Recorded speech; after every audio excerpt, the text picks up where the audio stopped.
You know nothing. What do? You establish a center, you explore from the center, it's a domain of safety, and that's surrounded by the unknown. So, and that's what children do. We already know this. If you watch how children explore, it's more evident if you look at children who are somewhat inhibited. Because really extroverted and emotionally stable children, they'll just explore, they won't recede. But children that are sort of balanced in their emotional response, imagine you bring a 18-month-old to a new playground. A mother's standing there, she's the pillar at the center of the world. Around her is explored territory. And the reason it's explored is because the child knows how to interact with the mother. And so one thing you want to know about kids is you can have multiple caregivers for your kids. You can have a nanny, you can put them in daycare, but they do not like having their primary caregiver switched. It's like everything transforms when that happens, and it destabilizes them badly. So if you're going to have other people take care of your kids, it's better that it's the same other person. Well, obviously, I mean, they're going to form an intimate and loving relationship with them with any luck, and if that disappears, it's like a death.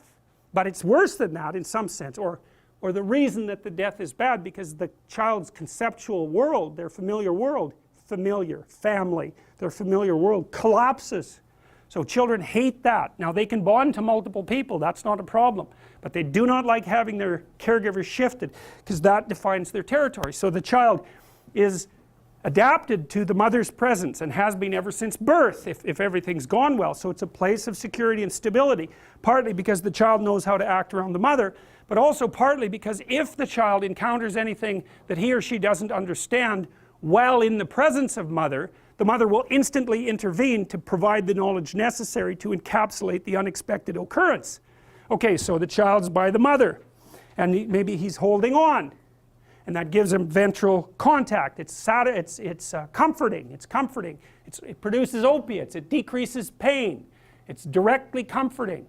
And so then the child is, maybe they're shy, they're going to take a few looks at what's around first and they're frozen, clinging to something secure, and then if nothing negative happens, they start to relax, just like a rat that's been put into a new cage. They start to relax, then they'll start to look.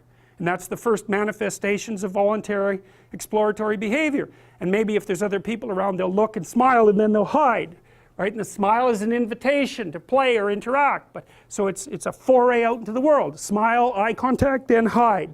Maybe they'll do that multiple times and get a game going.